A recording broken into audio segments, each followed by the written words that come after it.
오늘 저희들이 읽은 말씀은 빌립보서 2장에 있는 말씀입니다. 빌립보서 2장 5절부터 11절입니다. 제가 읽겠습니다.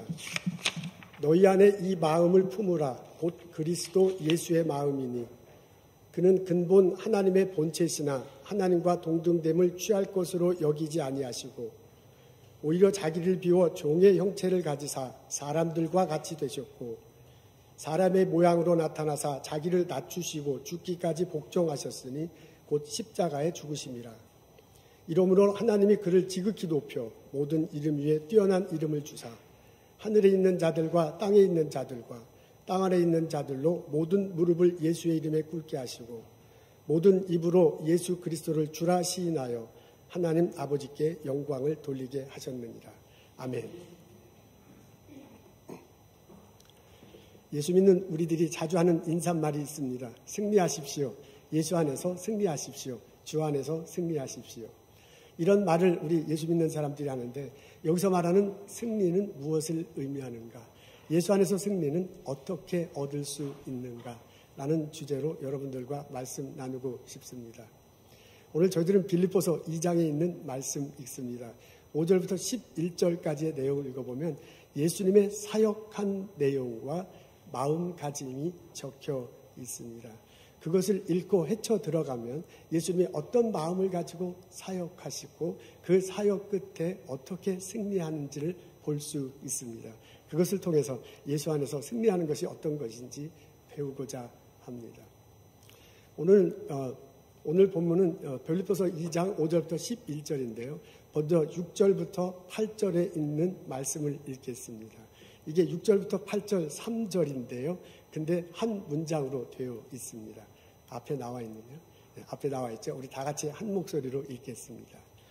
그는 근본 하나님의 본체이시나 하나님과 동등됨을 취할 것으로 여기지 아니하시고 오히려 자기를 비워 종의 형체를 가지사 사람들과 같이 되셨고 사람의 모양으로 나타나사 자기를 낮추시고 죽기까지 복종하셨으니 곧 십자가에 죽으십니다. 이게 3개 구절인데 문장으로는 한 문장이 됩니다. 그 문장의 주어는 예수님입니다. 여기 6절에 그는이라고 말했는데 그 그는 예수님을 말씀하는 겁니다. 예수님이 근본 하나님과 본체이셨대요. 하나님과 동등한 분이셨대요. 근데 그렇게 여기지 아니하셨다라고 그렇게 말합니다. 예수님이 그렇게 여기지 않았대요. 예수님이 하나님과 본체이시면서도 하나님과 동등한 분이신데도 자기를 그렇게 여기지 아니하셨다고 합니다. 그리고 두 번째 절에 나오는 게 7절입니다. 거기에 보면 예수님이 자기를 비웠다라고 하고요. 사람의 형체가 됐다. 사람의 모양을 띄었다라고 그렇게 묘사되어 있습니다. 예수님이 원래 하나님의 본체고 하나님과 동등한 분인데요. 본인을 그렇게 여기지 않고 본인을 낮췄대요. 그러면서 어떻게 하냐면 사람의 모양을 띄었네요. 그리고 사람과 동등한 존재가 됐다. 그렇게 얘기했습니다. 하나님의 본체임에도 불구하고 사람과 같이 되셨고요. 하나님과 동등한 분인데 사람과 동등한 모습을 가지고 이 땅에 오셨다고 합니다. 그러고서요. 그 다음 절이 9절인데 9절에서는 사람으로 모양으로 나타나서 어떻게 사역했는지가 나옵니다. 9절에 보니까 사람으로 모양에서 나타나서 자기를 낮추셨다고 그랬습니다. 예수님이 이 땅에 오셔서 사역을 하셨잖아요. 그때 사역하는 마음가짐과 자세가 뭐냐면 자신을 낮추는 거야 라고 그렇게 사역을 하셨답니다. 그리고 그 사역 끝에 십자가에 달려 돌아가셨는데 그때는 자기를 죽기까지 복종하시고 죽었다 그랬습니다. 십자가에 돌아가실 때 그때의 마음가짐은 뭐냐면 복종하는 거예요. 어떻게 복종하냐면 죽기까지 복종했다라고 그렇게 바울이 적어 놓았습니다. 여러분 이 6절, 7절, 8절에 있는 내용을 동사를 중심으로 읽으면 이렇습니다. 빨간 표시로 된 게 동사예요. 여기지 아니하셨다. 예수님이 하나님과 동등하게 여기지 아니하셨대요. 자기를 비웠다. 하나님과 같은 위치인데 그들 비웠대요. 그리고 이 땅에 내려오셔서요. 무엇을 하냐면 자기를 사역할 때 자기를 낮췄고요. 그리고 그 다음 나타난 동사는 죽기까지 복종했다라고 이렇게 적혀져 있습니다. 이 동사들을 적어보면 이 동사 안에 어떤 흐름이 있는 것을 알 수 있어요. 흐름이 있는데 예수님이 하늘에 하나님과 같이 있으시다가요. 그 예수님이 이 땅에 내려오셨어요.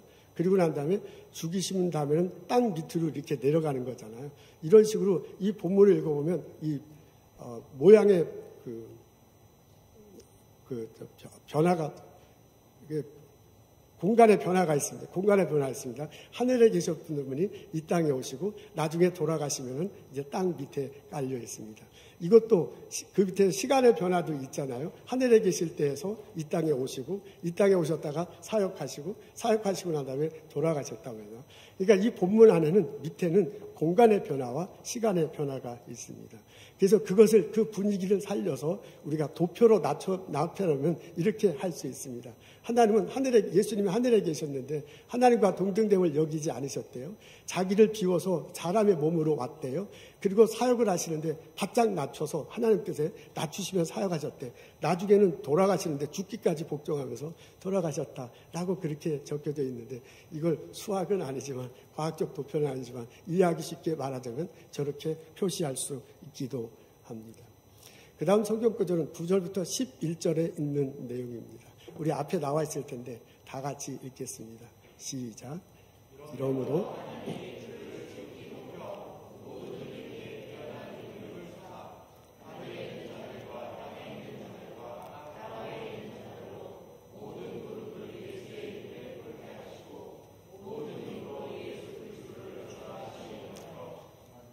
여기도 지금 9절, 10절, 11절인데 세 개 구절인데요.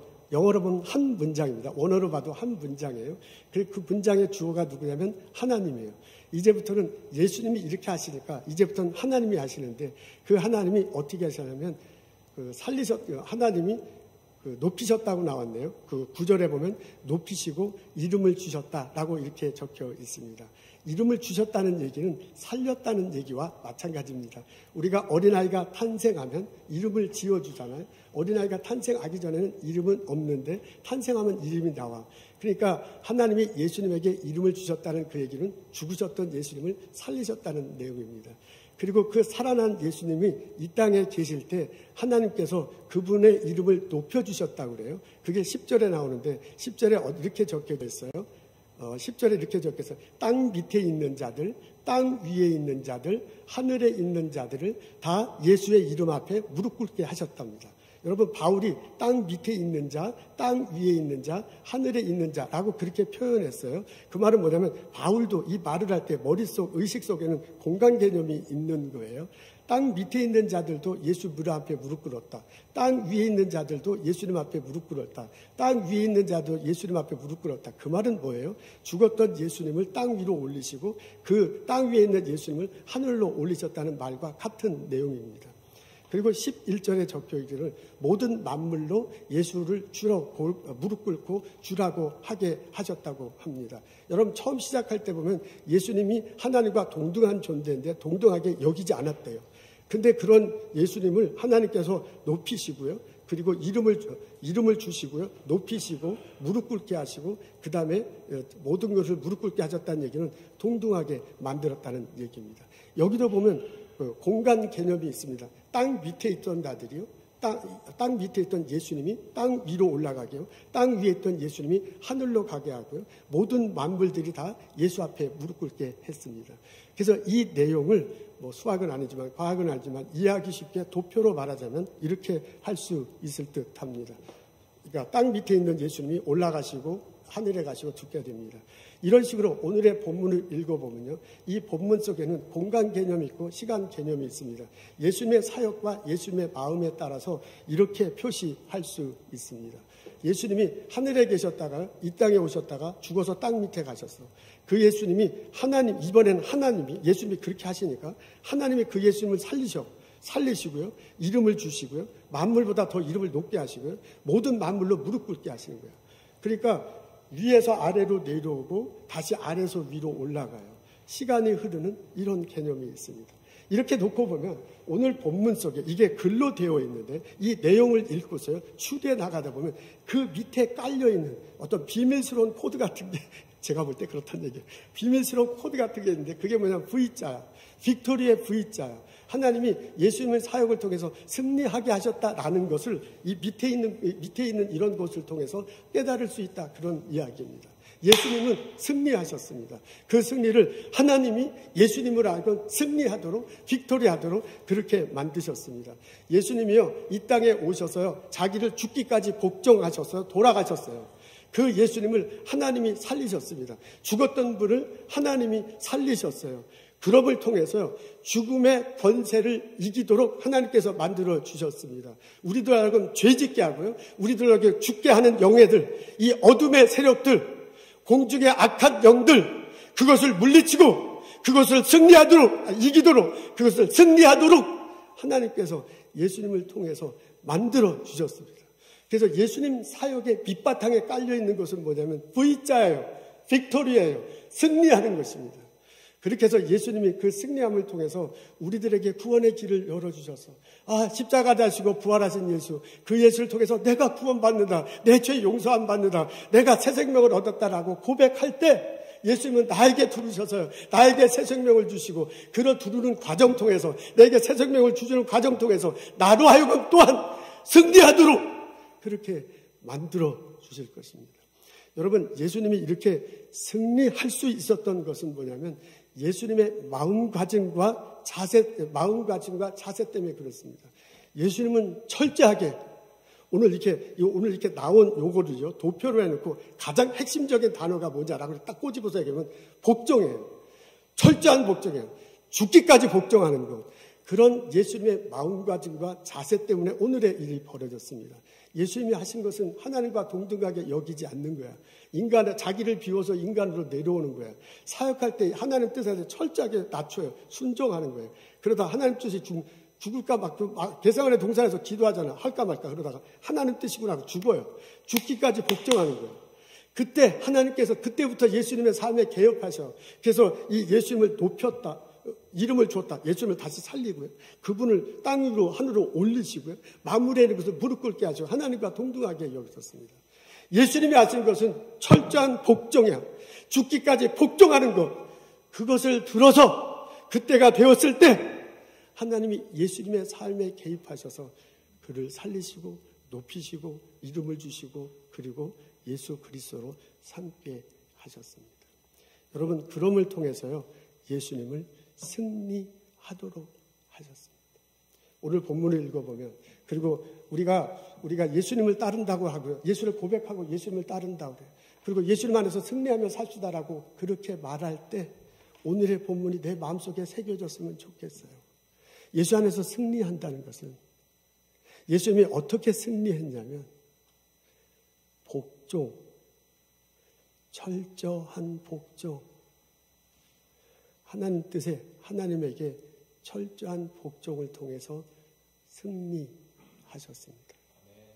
그렇게 예수님께서 죽음에 대해서, 죄에 대해서, 이 악한 영들에 대해서 승리하셨기 때문에 내가 구원받을 수 있는 거고, 그 예수님이 내 안에 오셔서 또한 나의 삶을 영적으로 현실의 삶에서 승리하도록 이끄실 줄로 믿습니다.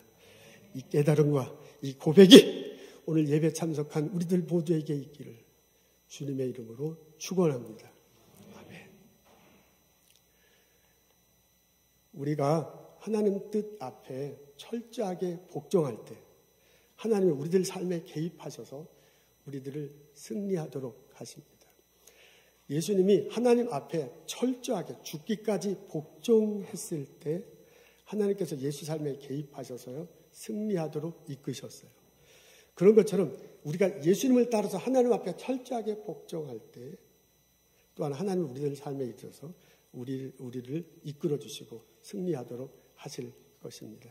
그때 예수님이 하나님 앞에 복종하심을 통해서 우리들에게 구원의 길을 열어주셔서 그 철저한 복종의 끝은 사람들에게 복을 나눠주는 거야. 축복의 통로가 되는 거야. 그렇다면 우리가 예수님 앞에 철저하게 복종하면 하나님께서 우리들 삶에 개입하셔서요, 나로 승리하게 하시고 나를 통해서 옆에 있는 사람들이, 나와 함께 공부하는 사람들이, 나와 함께 연구하는 사람이 내 가게에 오는 손님들에게 복의 근원이 되는, 축복하는 것으로 그렇게 이끌어 주실 것입니다. 그래서 사도 바울이 고린도서 15장에 뭐라고 얘기하냐면 우리 주 예수 그리스도 안에서 우리 주 예수 그리스도 안에서 승리케 하시는 하나님께 감사하노라 그렇게 말을 했습니다. 하나님이 예수님 안에서 승리하게 하시는 그 예수님이 또한 우리들로 승리하게 하시고 우리들 삶을 통해서 사회를 복되게 은혜스럽게 그렇게 이끌어 갈 것입니다. 우리가 만약 이렇게 고백한다면 우리가 신앙생활하는데 꼭 물어야 될 것이 있습니다. 그게 뭐냐면 하나님의 뜻이 무엇인가요? 지금 예수님이 하나님의 뜻을 분별하고 그 안에 철저하게 죽기까지 복종했다는데 그렇다면 나를 향한 하나님의 뜻이 무엇인가를 묻고 신앙생활하는 것입니다. 여러분 이거는 일반적인 게 있고 개별적인 것이 있습니다. 일반적인 건 이렇습니다. 예수 믿는 사람 모든 사람들에게 해당하는 것입니다. 하나님 사랑하고 이웃 사랑하고 나를 사랑하는 거예요. 그게 우리 성경에 예수 그리스도 안에 십자가 부활 사건에 나타난 핵심은 사랑이죠. 그 사랑을 구체적으로 표현하는 게 하나님 사랑, 내 이웃 사랑, 나를 사랑하는 거예요. 그래서 우리가 하나님을 분별할 때 이게 기본, 이게 베이직으로 깔려 있는 거죠. 그게 뭐냐면 내가 이렇게 할 것과 저렇게 하는 것 구별하고 생각할 때 이것을 통해서 하나님 사랑이 드러날까? 이것을 통해서 이웃 사랑이 드러날까? 이것을 통해서 내가 존중받는 건가 하는 것들을 물어봐야 할 필요가 있습니다. 그게 기본입니다. 그게 베이직입니다.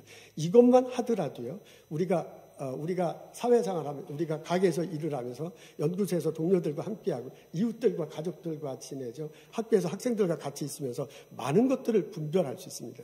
내가 지금 이렇게 말하고 이렇게 행동하는 게 나만을 위한 것이라면 그건 하나님 뜻이 아닐 확률이 굉장히 높습니다.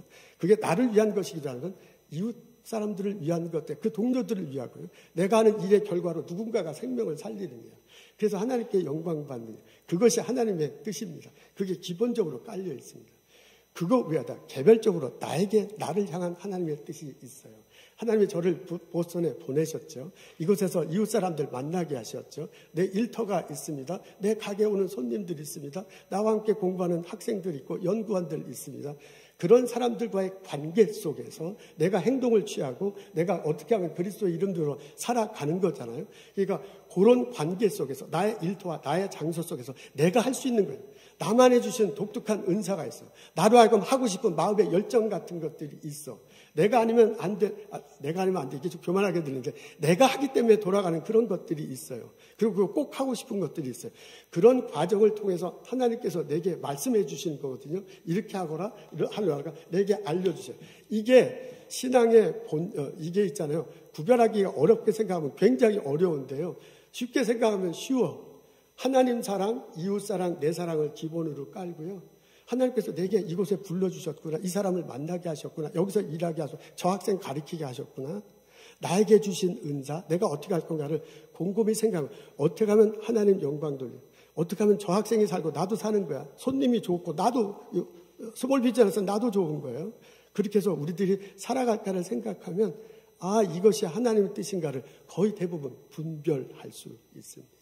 기도함을 통해서 분별할 수도 있고요. 사람을 통해서 말해줄 수도 있고요. 하나님께서 우리에게 말하는 소리를 내가 들으려고 노력하면 분별할 수 있고요. 깨달을 수 있습니다. 하나님은 나를 이 땅에 이 보스턴에 보시고 저 사람 나를 만나게 하시고요. 저 사람과 함께 내게 하고자 하는 일이 있어요.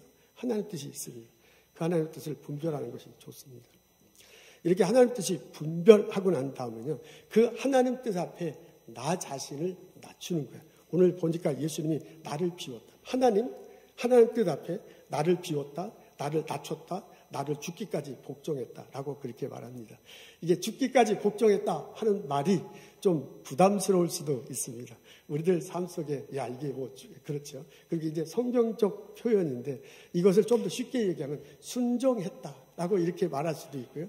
예수님과 더불어서 살아갔다, 끊임없이 살아갔다 이렇게 좀 순화시켜서 말을 바꿔서 말할 수도 있습니다. 그러니까 이게 죽기까지 복종했다는 것을 늘상 우리들 삶에 예수님과 더불어서 살아가는 거다라고 이렇게 표현한다면 우리는 좀 더 구체적으로 우리들 삶 속에 적용할 수 있는 것들이 생각납니다. 자신을 비운다, 낮춘다, 죽기까지 복종한다는 것을 좀 이런 식으로 바꿀 수도 있을 것 같아요.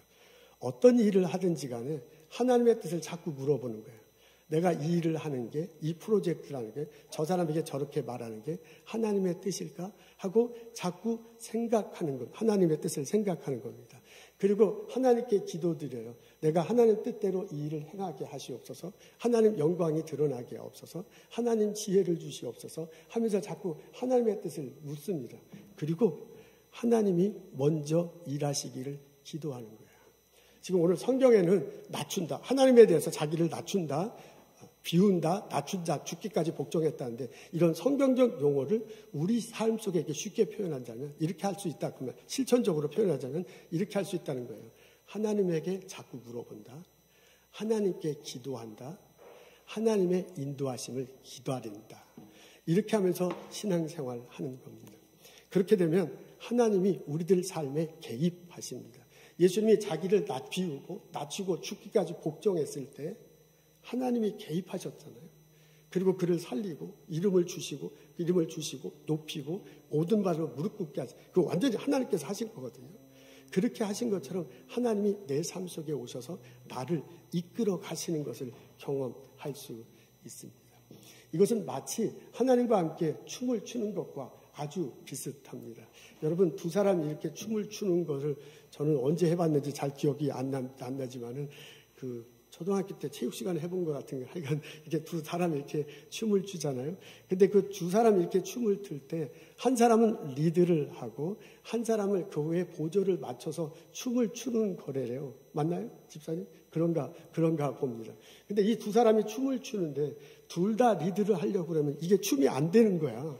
그래서 이게 막 이 사람은 이대로 리드하고 저 사람은 저 사람을 리드하다 보면요. 박자가 흐트러지고 스텝이 헛갈려서 넘어진대요. 그러다가 나중에 너가 잘못하다 내가 잘못하다 춤추다가 이 친교가 되는 게 아니라 춤추다 싸우게 되는 거예요. 그러니까 이게 두 사람이 춤을 잘 추려면 그 춤이 어떤 춤이냐면 한 사람은 리드를 하고 한 사람은 거기에 박조를 맞춰서 이렇게 해야 춤이 잘 되는 거야. 그래서 그 춤이 때로는 우아한 동작으로 때로는 이 스포츠에 어떤 춤은 막 격렬하게 막 거의 스포츠 댄스 같은데 그런 것도 나오는 것도요. 한 사람은 리드를 하고 한 사람은 거기에 보조를 맞추기 때문에 그런 춤의 동작이 나온답니다. 어떻게 보면 신앙생활도 똑같습니다. 내가 나 혼자 사는 게 아니잖아요. 내가 나 혼자 일하는 게 아니잖아요. 내가 예수를 믿어. 그 예수님이 성령의 모습으로 나와 함께 하세요. 그분이 나의 삶에 대해 계획하시고 그분이 나의 삶을 인도하신다고 고백하면서 우리 신앙생활에 그렇다면 우리 인생이 하나님과 더불어 사는 거거든요. 예수님과 더불어 사는 거거든요. 그 예수님이 나를 리드하도록. 그래서 그 예수님에 따라서 내가 같이 인생의 춤을 추도록 하는 거야. 그걸 좀 더 실천적으로 말하자면 무슨 일을 하든 그게 아주 무슨 일을 하든지 간에 예수님에게 물어보고 예수님께 기도하고 예수님의 인도하심을 기다리는 거예요. 그렇게 놀랍게도 하나님께서 예수님을 통해서 우리들 삶에 개입하십니다. 여러분, 우리들 삶에는 오랜 동안 롱텀 계획하는 것들이 있습니다. 그리고 미텀으로 계획하는 것들이 있고요. 지금 당장 벌어지는 일들이 있습니다. 내가 선택하고 구별하고 해야 할 많은 일들 중에요. 여러 공동체와 같이 있는 일도 있고요. 내가 혼자 인생에 스스로 결단해야 하는 것도 있습니다. 내가 이분과 이 사이 속에서 벌어지는 일들, 수많은 일들이 있고 수많은 케이스가 있을 때 예수를 내가 정말 믿는다면 해야 할 것이 있습니다. 그게 뭐냐면 하나님께 예수님께 묻고 예수님을 생각하고 예수님의 뜻이 무엇일까 생각하고 예수님께 기도하고 예수님의 인도하심을 기다리는 거예요. 오늘 바울이 말한 예수님의 사역과 마음가짐에서 나타난 표현으로 하자면 하나님께 자기를 비우고 낮추고 죽기까지 복종하는 겁니다. 내가 하나님 뜻을 묻고 그 하나님 뜻에 죽기까지 복종할 때 하나님 내 인생에 내 신앙에 개입하십니다. 나를 살리시고 나를 높이시고 나를 하나님의 은총 받는 자로 세워주시고 나를 통해서 그리스도 이 땅에 복음이 전해 나와 주변에 있는 사람이 행복하도록 내가 하는 일의 결과를 통해서 누군가가 살아나 내가 오늘 서브를 통해서 오늘 방문한 손님이 행복해 내 주변이 살고 그래서 하나님 영광 받도록 그렇게 사용하십니다. 하십니다. 내가 예수님 안에서 승리하기를 원한다면 그게 승리하는 거예요. 하나님 뜻 앞에서 자기를 죽기까지 복종하십시오. 하나님이 여러분의 삶에 개입하시고 인도하시고 복을 내려주실 것입니다. 이 깨달음이, 이 은총이 우리들 모두에게 있기를 주님의 이름으로 소원합니다. 아멘. 제가 박사과정에 있을 때 유대교 라바이를 통해서 모세 오경을 배운 적이 있습니다.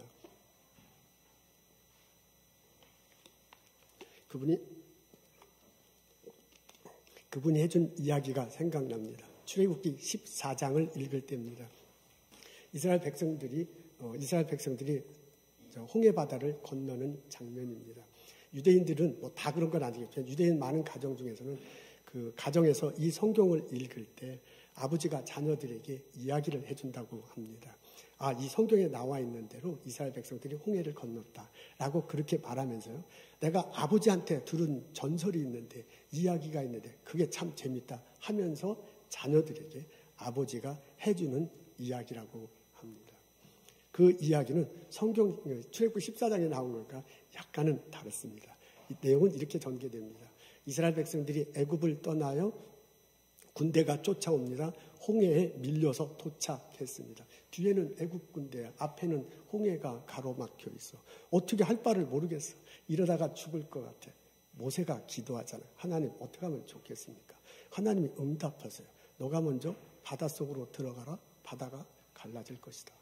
이 모세가 기도 응답받고 바닷속으로 들어갑니다. 첨벙첨벙 들어가서 물이 무릎까지 찰 때가 됐어요. 그리고 두 손을 들었는데 바다가 안 갈라지는 거예요. 그래서 모세가 하나님께 기도하죠. 하나님 어떻게 된 겁니까? 바다가 갈라지지 않습니다. 그랬더니 하나님이 응답하시길 너가 먼저 바닷속으로 들어가라. 이게 조금밖에 안 들어가서 그런가 보다. 첨벙첨벙 들어가서 바닷물이 이 어깨까지 차도록 이렇게 갔습니다. 그리고 두 손을 딱 지팡이 든 두 손을 들었는데 바다가 안 갈라져요. 바다가 안 갈라져요. 이게 어떻게 된 건가? 그러니까 이제 뒤에 있던 백성들이 웅성거리기 시작하는 거죠. 아니 저 사람 왜 저러느냐? 우리 여기까지 자신 있게 데리고 큰 소리치며 자신 있게 데려오더니 지금 저 왜 저런가 하고 웅성거리기 시작합니다. 그래서 모세가 당황했어요. 그래서 하나님께 기도하죠. 하나님 어떻게 하면 좋겠어요? 바다가 갈라지지 않습니다. 근데 하나님께서 말씀하셨어요. 너가 먼저 바닷속으로 들어가라. 그래서요, 또 성큼성큼서 바닷속으로 들어갔어요. 이제 물이 막 이 어깨까지 막 이 찰랑찰랑 찼습니다. 그 상황에서 지팡이를 들고 손을 이렇게 들었는데 바다가 안 갈라져요. 사람들이 뒤에서 아우성칩니다. 이게 도대체 뭐냐? 이제 우리 다 죽었구나. 이렇다면 왜 우리를 데리고 왔느냐? 여기서 죽으려면 애굽에서는 그래도 살 수는 있었을 텐데 난리치고 있어요. 그런 소리를 들으면서 바다는 갈라지지 않지 백성들은 아우성치지. 이게 너무너무 절망에 빠져. 그래서 절망에 빠진 상태로 하나님께 기도해. 하나님 어떻게 하면 좋겠습니까? 하나님 말씀대로 했는데 왜 바다가 갈라지지 않습니까? 하나님께서 그러시더래요. 너가 먼저 바닷속으로 들어가라. 곰곰이 생각해봤어. 근데 다른 선택의 여지가 없어요. 모세가 바닷속으로 들어갑니다. 한 발자국을 딱 내딛는데 갑자기 헛디디게 되는 거예요. 바닷속 낭떠러지예요. 거기부터. 그래서 모세가 물속으로 들어가면서 점점 빠져나갑니다. 빠져 들어갑니다. 그러면서 그 바닷물이 코로, 귀로, 입으로 막 팔팔 들어와. 그 적대로 빠져나가면서 모세가 울부짖어. 하나님, 나 죽어요. 하고 빠져들어. 근데 그때 이 모세 코 주변이 따뜻해졌대요. 그래서 이 온기가 있잖아요. 코로 이렇게 나오더니 콧바람이 된 거야. 그래서 코로 바람이 나오더니 이게 점점 강해지고요. 휘몰아 내려치면서 바닥을 치어요. 그리고 그 바람이 막 내려치더니 바다가 쫙 갈라졌다고. 그리고 이스라엘 백성이 건넜습니다. 여러분, 모세의 소리가 들립니까? 여러분, 사도 바울의 외침이 들립니까? 죽기까지 복종하라. 하십시오. 하나님이 여러분 삶에 개입하시고 승리하게 하실 것입니다. 기도하겠습니다. 하나님, 주님 안에서 승리한다는 것이 영적으로 무엇인지, 실제적으로 어떤 것인지 듣고 깨닫게 해주심을 감사합니다. 나의 삶 속에서 예수님을 모시고 그 예수님 앞에 죽기까지 복종해, 언제든지 순종해, 언제든지 예수님을 생각하고, 언제든지 예수님께 기도하고, 언제든지 예수님이 먼저 인생의 춤을 추도록 기다리며 살아갈 수 있도록 인도하여 주옵소서. 하나님, 저희들이 내가 삶의 복의 근원이 되기를 원합니다. 나로 인해서 나의 일터가 밝아지고, 나의 학교가 밝아지고, 나의 직장이 새로워지기를 원합니다. 축복의 통로가 될 수 있도록 우리 모두가 다 주님 안에서 승리하며 살아갈 수 있도록 인도하옵소서. 예수님 감사합니다. 예수님 이름으로 기도합니다. 아멘.